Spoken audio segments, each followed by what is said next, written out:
Bonjour, bonsoir, chères toutes, chers tous. Heureux de vous retrouver dans cette nouvelle capsule. Je suis Elmancio Godson, et je suis toujours à Paris. Pour les personnes qui pensent que je suis déjà rentré, non, je suis encore là.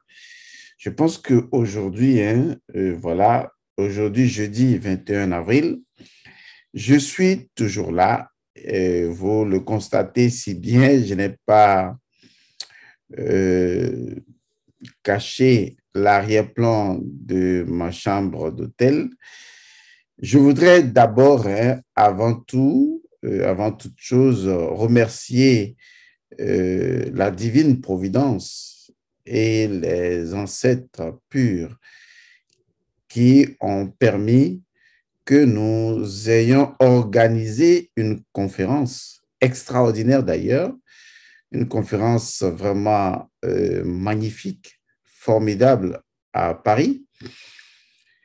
Je remercie toutes les divinités et toutes les personnes, c'est-à-dire les êtres invisibles et visibles, qui ont de leur force, de leur pouvoir et de leur puissance contribué à la réalisation de cette conférence extraordinaire qui a eu lieu le 16 avril passé et à la suite de laquelle nous avons fait le rituel d'initiation du sang et le lendemain, c'est-à-dire le dimanche 17 avril, nous avions donc célébré, nous avions eu l'insigne honneur en tant que nous, Elmancio Godson, nous avons eu l'insigne honneur de célébrer le mariage de deux Africains, de deux frères, de deux cousins.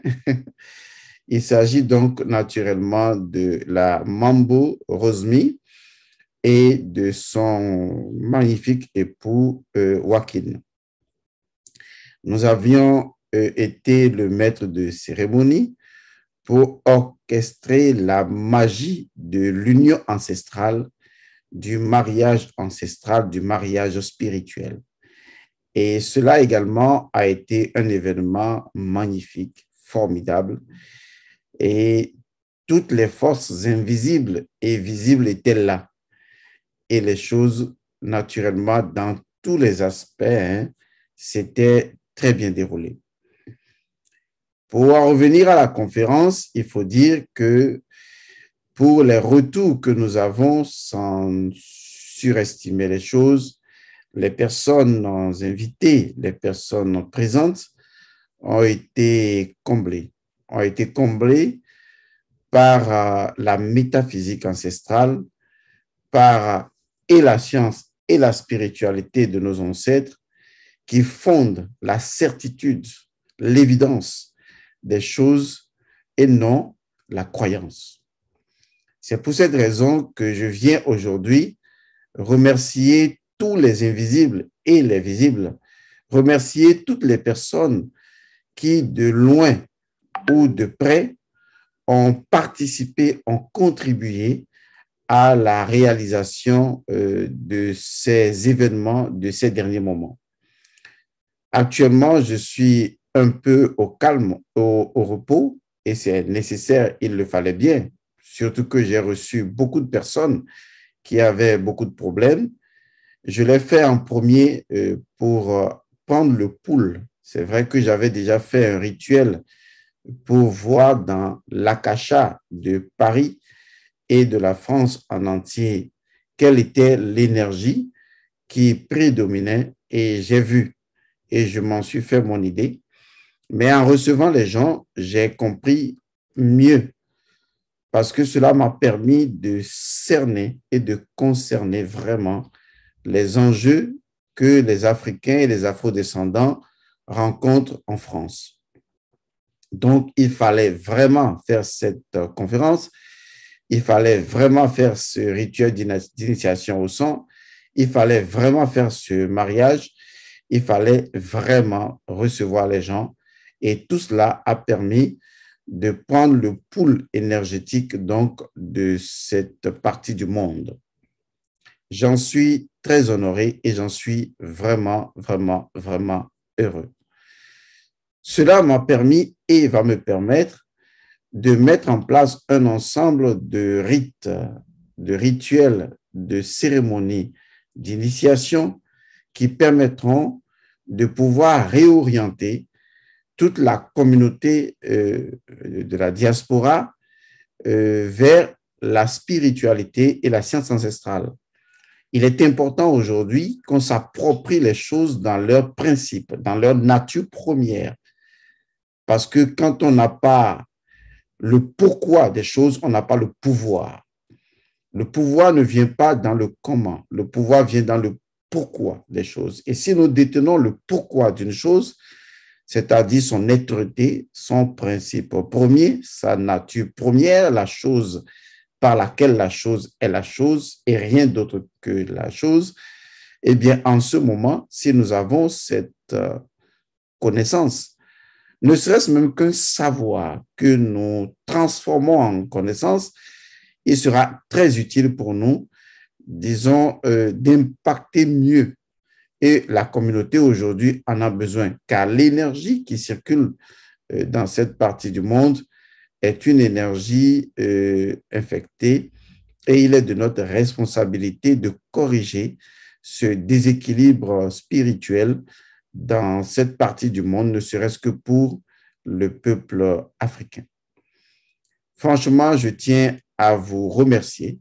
Je tiens également à demander pardon à toutes les personnes qui n'ont pas pu assister à cette conférence parce que ces personnes s'étaient perdues, n'ayant pas pu reconnaître le lieu.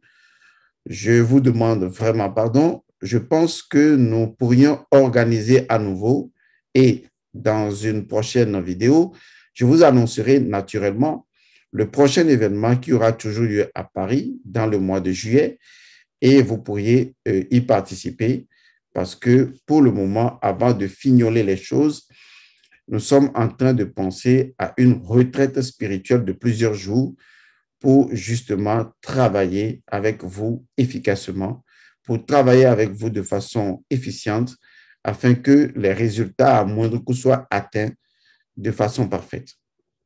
Donc, nous sommes là pour vous accompagner, pour vous aider à atteindre votre propre autonomie, votre souveraineté de conscience.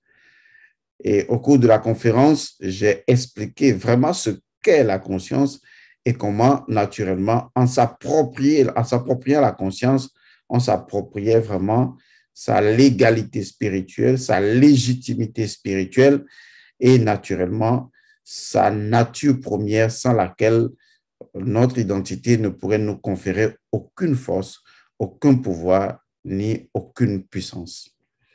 On sombrerait ainsi dans l'aliénation que nous avons donc abordée dans sa mécanique de fonctionnement et que beaucoup de personnes qui étaient à la conférence avaient naturellement compris. La salle était pleine, il n'y avait plus de possibilités aux gens de trouver de sièges, mais franchement, c'était magnifique au regard des retours que nous avons eus et les gens sont venus de très loin, de la Suisse, de l'Allemagne, du Canada, des États-Unis. Et franchement, je crois qu'on ne peut que les féliciter et les remercier. Je voudrais également annoncer à toutes les personnes qui sont dans les autres parties du monde, par exemple en Guadeloupe, les personnes qui sont dans les Antilles, les personnes qui sont au Canada, en Allemagne, les personnes qui sont, disons, aux États-Unis, que nous sommes en train de penser qu'il serait beaucoup plus intéressant que nous nous déplacions dans ces différentes parties du monde. Et donc, je vais voir comment organiser autour de personnes ressources dans chacun des pays ou dans chacune des régions, comment organiser un genre de staff virtuel autour duquel tout le monde va s'accorder, se réunir dans ce que j'appelle des groupes en ligne. Et une fois qu'un groupe est prêt à nous recevoir, selon un programme bien établi qui arrangera d'ailleurs tout l'ensemble des membres du groupe, nous allons donc annoncer notre venue, que ce soit aux États-Unis, en Allemagne, un peu partout, pour procéder à des rituels, pour procéder à des séminaires, pour procéder à des conférences. Tout dépendra de ce qui sera retenu. Alors, aujourd'hui, je fais cette capsule. Je ne vais pas trop parler de ce qui s'était déjà passé. 1000 regrets aux absents, c'est tout ce qu'on peut dire. C'est une expression peut-être consacrée, mais il n'y a pas de regrets puisque nous sommes toujours là pour accomplir notre mission. Dans une des émissions passées, j'avais fait une promesse que je m'entends véritablement tenir. Et la promesse, c'était qu'en observant la ville de Paris, en observant la France, je me rends compte que tout dépend de comment on voit ou de l'œil avec lequel on voit les choses.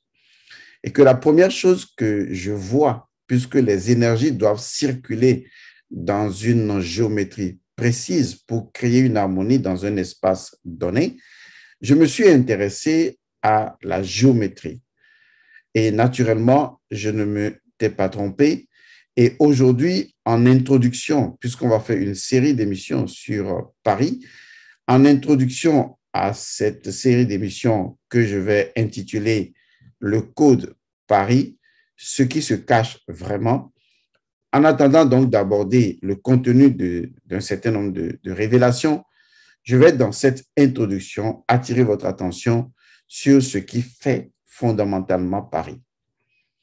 Je suis un métaphysicien. Ça veut dire que mon rôle à moi, c'est de connaître les principes premiers des choses, les noms premiers des choses.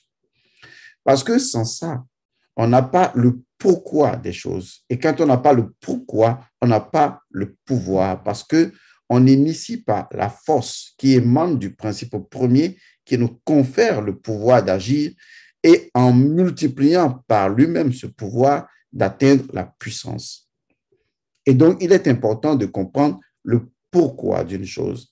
Et une fois qu'on comprend le pourquoi d'une chose, on est en mesure de le dupliquer ou de la dupliquer, de la reproduire, de la faire nôtre et de pouvoir l'interagir avec nous. C'est ça qui est important et c'est ce que nos ancêtres ont fait de façon formidable.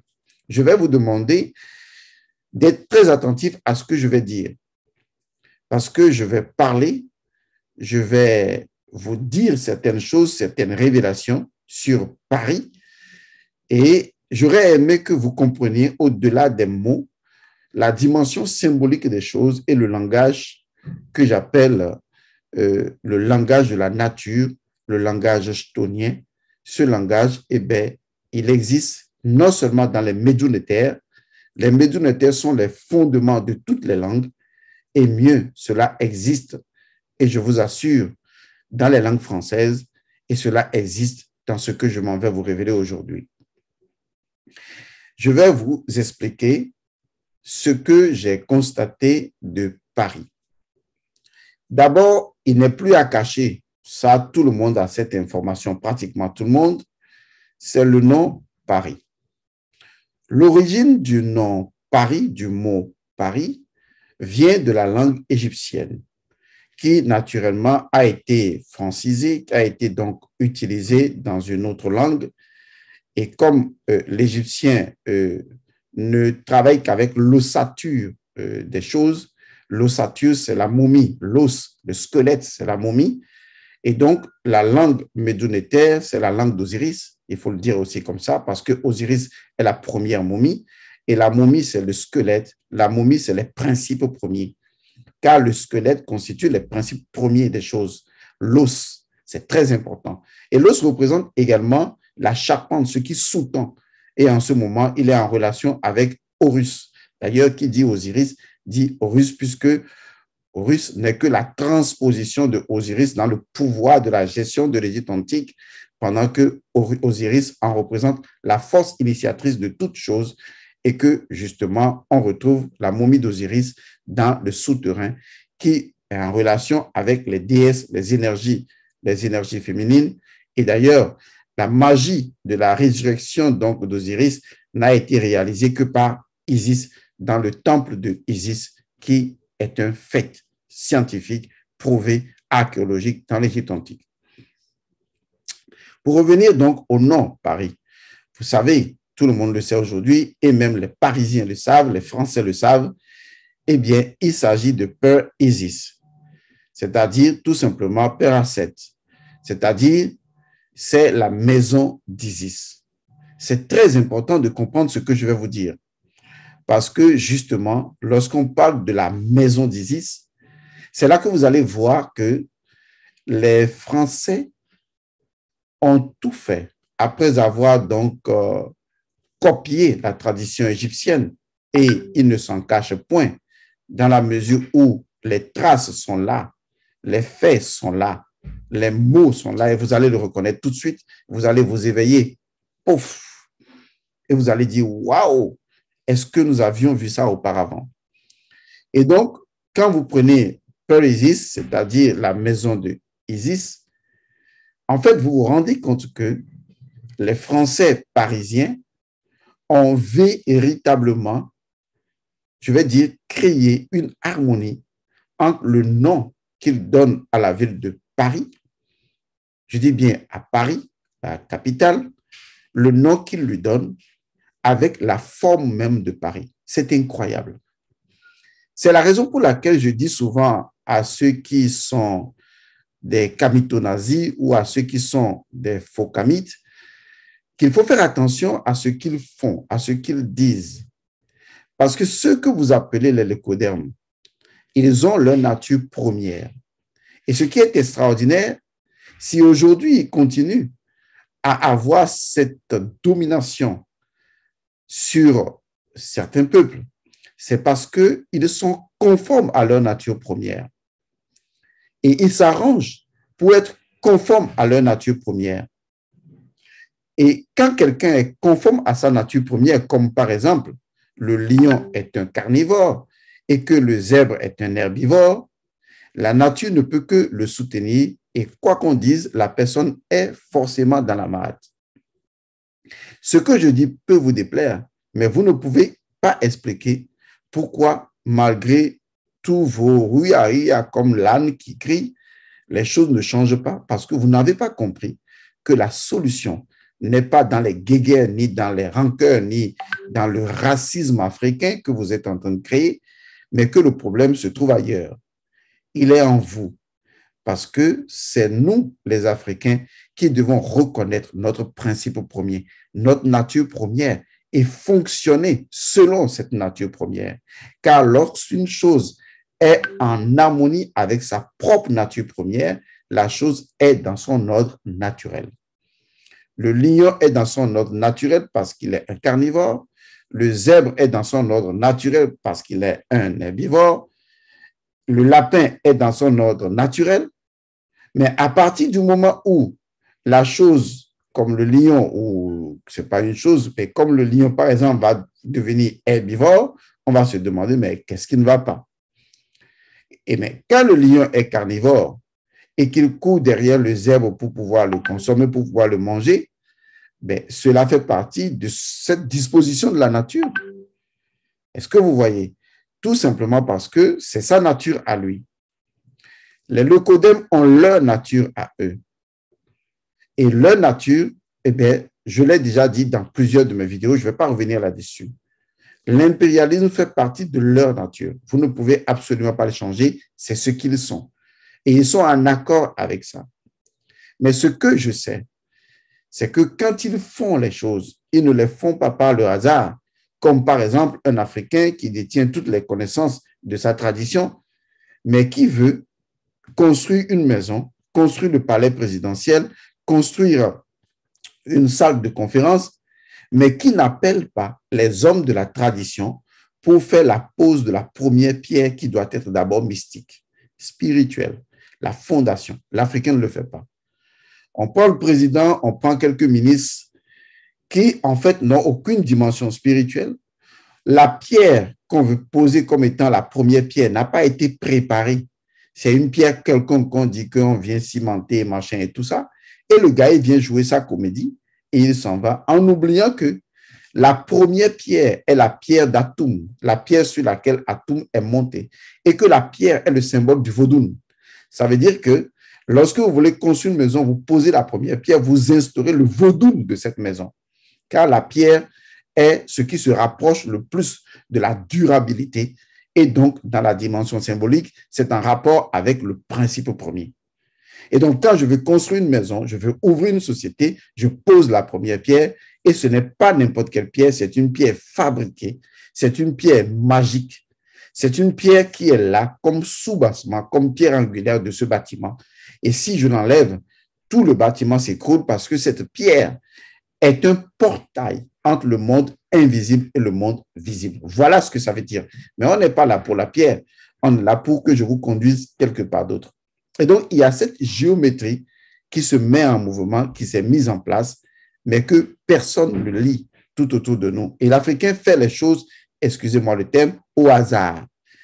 Pendant que les autres qui sont allés voler les connaissances de nos ancêtres ont compris que le monde marche selon une méthode donnée, une méthodologie qui lui est propre.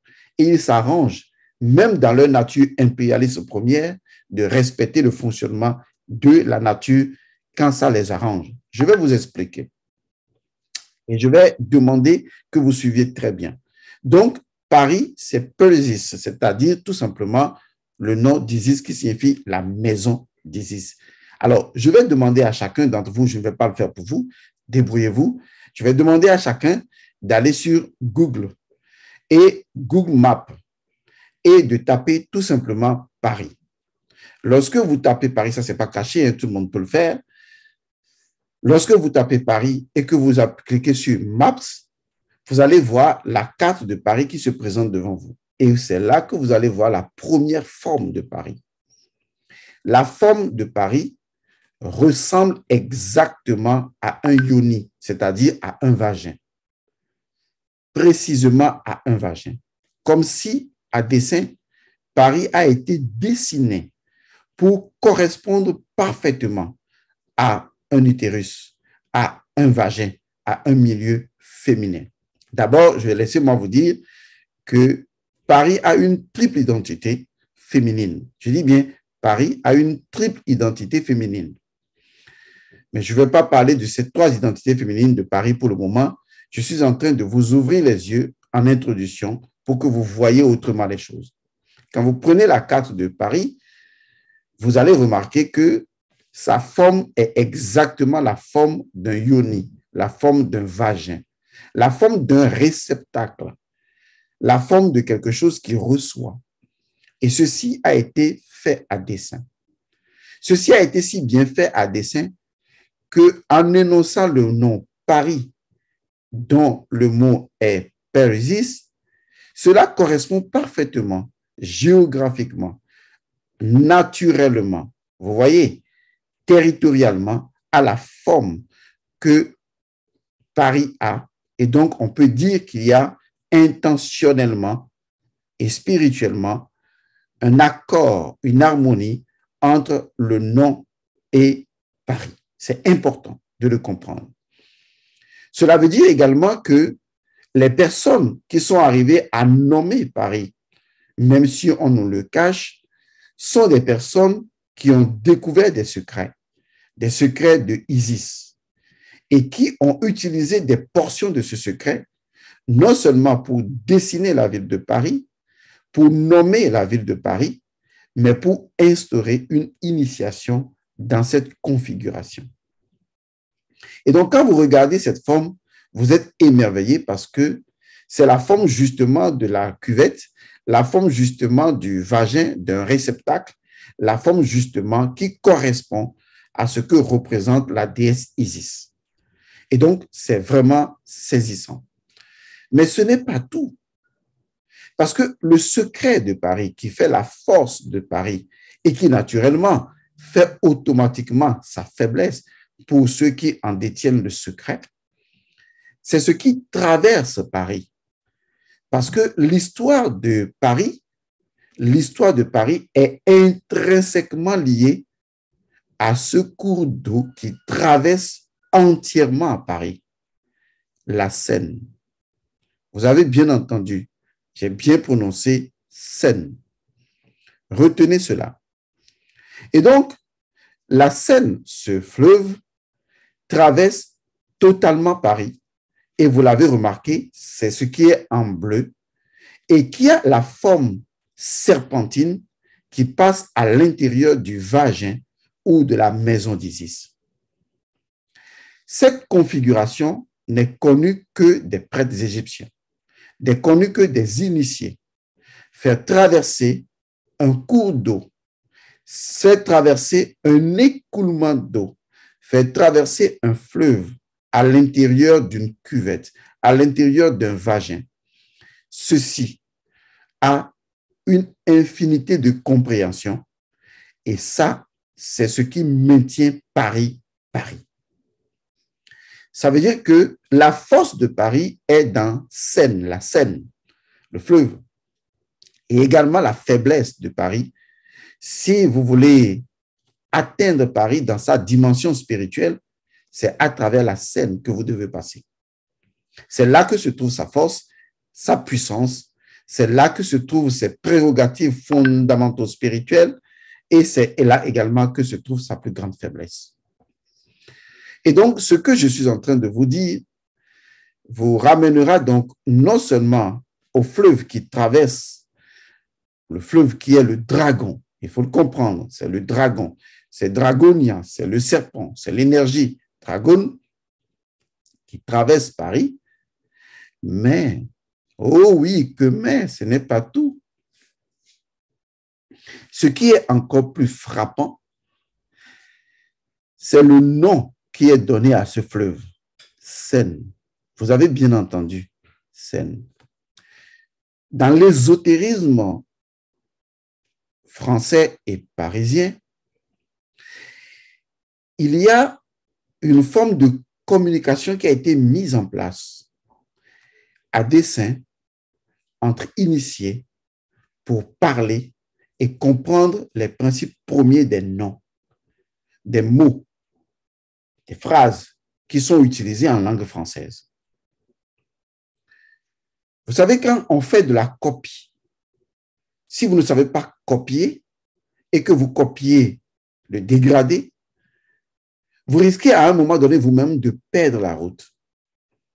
Mais ces initiés français, parisiens, ces initiés fondamentaux qui ont mis en place toute cette scène ne se sont pas ou ne s'étaient pas éloignés de la vérité mère, la vérité du Dieu Horus. Il y a une langue que seuls les ésotéristes français connaissent. Ils appellent cela la langue des oiseaux. Vous avez certainement entendu parler de la langue des oiseaux. C'est une expression qui, en fait, retourne tout simplement à Médounéter, car Médounéter est la langue du faucon d'Horus. Et le faucon, dans le ciel, est le maître oiseau. Donc, quand les ésotéristes français veulent parler de la langue des oiseaux, c'est une expression qui, en fait, veut dire simplement Médounéter. La langue des oiseaux n'existe pas. Il n'existe que la langue d'Horus ou la langue d'Osiris. En fait, ce n'est même pas de la langue, ce sont des signes d'Osiris, ce sont des communications avec la nature. Car dans cette forme de communication, on estime que les mots, dans leur métaphysique, ne sont pas construits par le fruit du hasard. Ils sont construits, il y a une énergie, un égrégore derrière qui fait naître les mots et qui ne nous éloigne jamais de la vérité, qui fait que dans la décomposition métaphysique des mots, que ce soit les mots eux-mêmes dans leur étymologie ou les mots eux-mêmes dans leur sonorité, dans leur prononciation, il reste des éléments vectoriels qui permettent justement de se connecter à la vérité mère. Il est important de le savoir. Lorsque je dis par exemple signification, j'écris six significations, c'est-à-dire six et puis ignification. Vous voyez déjà, ça c'est la langue des oiseaux. Signification veut dire six ignifications.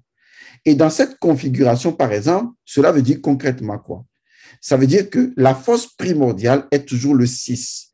6, 6, 6, qui est également la force brute. La force qui est en relation avec le Dieu sétien. Car il y a 3 forces invisibles qui codifient ce que j'appelle le mouvement de la vie. Le 3, le 6 et le 9. Et donc, le 6 est toujours en relation avec le sexuel. Suivez-moi bien. Et donc, naturellement, avec le Dieu sétien, qui, naturellement, a toujours un problème sexuel, mais qui représente la force brute, la puissance. Et donc, la signification est une forme de transmutation de cette énergie. C'est-à-dire qu'on confère la possibilité à cette énergie une ignification, une dimension ignée.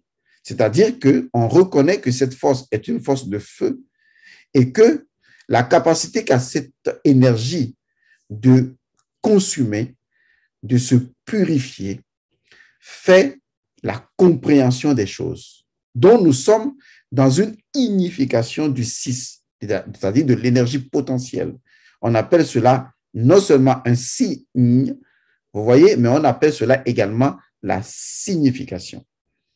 Je voudrais juste donner un exemple, comme par exemple, lorsque je dis merci, vous voyez, dans la langue des oiseaux, il y a mère comme maman et il y a 6. Vous voyez, ça fait merci. Parce que justement, la mère est toujours en relation avec l'énergie 6. C'est pourquoi dans la légende de l'Apocalypse 12, je crois, vous allez voir le dragon qui pourchassait la femme. Parce que la femme et le dragon sont liés ensemble. Et d'ailleurs, dans le jardin d'Éden, le serpent ne communiquait qu'avec la femme. Et naturellement, le nombre 6 est toujours en relation avec le féminin. On peut aller loin dans ces configurations, dans cette communication, et vous verrez que la métaphysique, c'est du génial. Je ne parle pas de la métaphysique occidentale, je parle de la métaphysique de la nature, de laquelle on peut parler justement la langue d'Horus, qui en fait, francisée, va devenir chez les ésotériques français la langue des oiseaux. Or, la langue des oiseaux, dans son utilisation, nous renvoie toujours à la signification des choses et par conséquent à la langue d'Horus, c'est-à-dire le médunéter. Vous avez donc compris. Alors, revenons donc à ce que je vais vous révéler qui va vous étonner. Et c'est là que vous allez voir que Paris, le vagin, la maison d'Isis, et je le répète, répond bien à son nom et à sa géographie, mais la Seine qui traverse comme un dragon rampant la totalité de Paris, lui servant d'histoire mystique. Parce que l'histoire qui est là, justement, qui concerne la Seine, je pèse le mot, ça se prononce Seine et Seine, en fait, cela provient de la langue égyptienne. C'est de ça que je veux vous parler. Parce que dans la langue égyptienne, on a le mot Sen et Sen qui signifie frère. Et ce mot Sen, S-N, est lié justement à Sénèphe. Donc ce mot Sen, S-N, est lié donc à Sénèphe. Or, Sénèphe, c'est justement le sang. Ça veut dire que quand j'appelle quelqu'un mon frère, puisque le mot Sen signifie frère, c'est parce que nous avons un lien de sang. Et donc, c'est nous, qui est donc les deux frères, constitue le pluriel de Sen. Et on n'a pas de frère quand on est seul. Et ça, le professeur Pierre Ninon l'a dit, on est frère que lorsque d'abord on est deux. Donc, c'est nous. Sen. Et frère, c'est nous. Les deux frères ou plusieurs frères, parce que deux est déjà le pluriel. Et on a Sénèphe. Or, Sénèphe, c'est tout simplement le sang. Sénèphe, c'est également écrit avec le serpent en égyptien antique. Et Sénèphe signifie également le dragon de sang, le dragon rouge qui circule. On se rend compte qu'en réalité, si nous devons nous référer à la langue des oiseaux, au son que nous entendons, on se rend facilement compte que, en réalité, le mot scène, qui signifie frère, et donc les deux frères à la base, la Seine, le fleuve français, le fleuve parisien, qui traverse de part en part en divisant le vagin Paris Perisis en deux, en fait, ne fait que raconter l'histoire des deux frères. Il est très important de le comprendre, car l'histoire des deux frères, à savoir Seth et Osiris, à la base, bien sûr, qui va devenir après même Seth et Horus, si vous voulez, l'histoire des deux frères se déroule à l'intérieur de la matrice pour retrouver Sematawi à travers la Mahat. Donc, la Seine, le fleuve français, à dessein, passant à travers Paris, coupant Paris en deux, dans le vagin de Perisis, de Isis, raconte l'histoire d'Osiris et de Seth. Incroyable. Parce que quand vous prononcez la Seine, quand ça s'écrit S-E-I-N-E, mais que vous prononcez dans la langue des oiseaux, c'est fait à dessein. C'est pour vous cacher quelque chose. Quand vous prononcez Seine, vous retrouvez la langue égyptienne tout de suite, qui vous dit frère. Or, il n'y a de frères que parce qu'on est deux. Donc, en fait, ça raconte l'histoire des deux frères. Or, l'histoire des deux frères, c'est une histoire cosmologique et cosmogonique qui est en relation avec les deux frères connus, à savoir Osiris et Seth. Et leur histoire est connue de toute la planète Terre. Et donc, en réalité, le secret de Paris réside dans la Seine. C'est important de comprendre cette vérité-là. Et c'est dans la Seine que se trouve le code caché de Paris. Et donc, c'est à travers la Seine que Paris tient. Et sans la Seine, Paris ne tiendra pas. Car la Seine véhicule non seulement un liquide rampant serpentin, mais au même moment, une forme d'énergie primordiale qui traverse Paris de part en part et qui constitue la vie purificatrice, la vie fertilisante, même sur le plan spirituel de Paris. S'il en était ainsi, Paris ne serait pas Paris. J'ai été contempler la Seine et j'ai eu l'impression d'un pouvoir paternel, fondamental, qui est présent à l'intérieur de ce fleuve, à l'intérieur de cet élément, et qui est pesant, qui est là, et qui vous restitue la mémoire de votre paternel, la mémoire du Père, la mémoire de quelque chose de puissant. Et je soupçonne, sans en avoir encore la preuve, que des initiés cachés savent faire des rites pour honorer la Seine, qui est devenue comme le Nil pour les Parisiens. Parce que c'est justement l'histoire qui se répète, c'est justement ce qu'ils ont voulu créer et c'est justement ce qu'ils ont créé. Et c'est à dessein que justement la Tour Eiffel est présente à ce niveau-là. Je voudrais donc vous dire une chose. Il faut essayer de faire la lecture des choses autour de vous. Parce que les choses parlent, la nature parle. Les choses ne sont pas disposées au hasard. Allez chercher la signification du mot Sen, Essen, en égyptien antique. Cela vous renvoie forcément à l'histoire d'un frère qui en a tué un autre. Tout comme le fleuve, la Seine, se jette dans le précontinental. Et vous verrez, et vous comprendrez qu'en réalité, il y a une vérité qui n'a jamais été cachée, sauf que les gens ont toujours été ignorants et ne voient pas.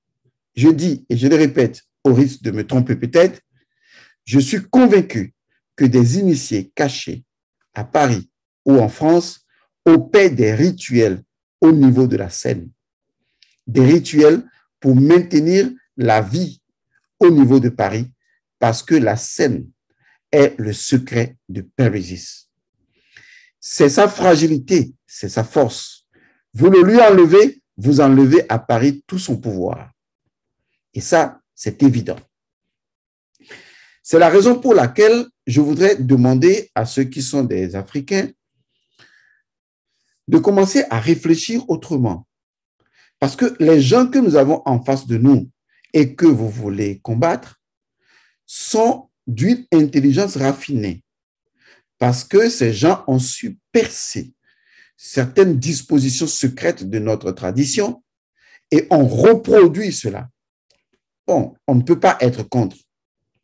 Mais nous, qu'est-ce que nous faisons concrètement? Parce que ces mêmes personnes nous disent, oui, ce qui est spirituel, oubliez ça, on veut la laïcité de l'État, machin et tout, on est tous d'accord. Mais ce sont les mêmes personnes qui se cachent pour pratiquer des rites secrets. Ce sont les mêmes personnes qui disposent à des carrefours stratégiques, des statuettes qui indiquent des niveaux de vibration, des niveaux vibratoires précis, dans des zones précises. Ça veut dire que nous devons réfléchir lorsque nous donnons des noms français à nos villes, des noms français à nos quartiers, des noms français à nos départements. Parce qu'en réalité, il y a quelque chose que nous perdons systématiquement. Alors que les gens, dans leur pays, s'arrangent pour s'approprier le principe premier qu'ils ont eu à découvrir de notre tradition. Car c'est quand même surprenant que le mot, la Seine, Seine, qui représente le fleuve français, le fleuve parisien, qui traverse la matrice Périsis, soit exactement le mot Seine, qui signifie les deux frères, et qui soit en relation avec l'histoire de Osiris et de Seth. C'est quand même curieuse coïncidence. Est-ce le fruit du hasard? Non, parce que pour maintenir la relation avec les Médounétaires, sans dire que c'est les Médounétaires, ils sont allés créer la langue des oiseaux. Au lieu de dire la langue d'Horus, puisque Horus est faucon de lumière, ils ont dit non, les oiseaux. Parce que s'ils disent la langue du faucon, on va comprendre tout de suite qu'il s'agit d'Horus. Ils ont dit non, on va appeler ça la langue des oiseaux pour cacher. Sinon, on va dire que c'est chez les Africains qu'on a eu ça. C'est chez les Kamites qu'on a eu. Et donc, eux, ils ont donné un autre nom, la langue des oiseaux. Ça n'existe pas, la langue des oiseaux. Il existe la langue d'Horus. Et ça, c'est également une métaphore. Et dans cette langue d'Horus, ils se sont arrangés pour cacher les noms des choses derrière les noms que vous utilisez. Et après, on vous dira, oui, l'étymologie est floue, ou l'étymologie est indo-européenne. L'étymologie n'est pas très précise. Et pourtant, lorsque vous recherchez l'origine de l'étymologie, aussi floue soit-elle, vous arrivez toujours à l'origine de la langue créatrice des langues, les Médounétaires. Et c'est extraordinaire, c'est formidable. Ils ne sont pas en mesure de nier cette évidence. Et je dis bien, ils ne peuvent pas nier cette évidence. Parce que c'est cette intention, car l'intention est une disposition de l'esprit pour créer, c'est cette intention qu'ils ont eue en construisant Paris, avec une géométrie précise, avec une histoire dont le nom est caché dans la langue des oiseaux, que seuls les initiés, à travers des incantations, dans l'obscurité de la lumière, waouh, commencent donc à asseoir les forces pour maintenir Paris. Vous allez dire qu'ils ne connaissent pas la spiritualité de nos ancêtres. Ils font tout pour la voler, pour l'utiliser, pendant que vous adorez des sauveurs hypothétiques et que vous rêvez à un paradis après la mort et que vous êtes là à danser comme des sauvages et à croire qu'un jour la fin du monde viendra et que quelqu'un viendra détruire le Codem et vous donner la place dans le monde. Et vous avez choisi la victimisation à la responsabilité et vous êtes devenu au jour le jour inconscient parce que vous croyez à un miracle en oubliant la vérité universelle de la nature. Seule la responsabilité totale crée la conscience totale. Et la conscience totale est la source fondamentale de la liberté totale. Je vous remercie, je vous retrouve dans une autre capsule et je vous dis paix et bénédiction à vous. Merci.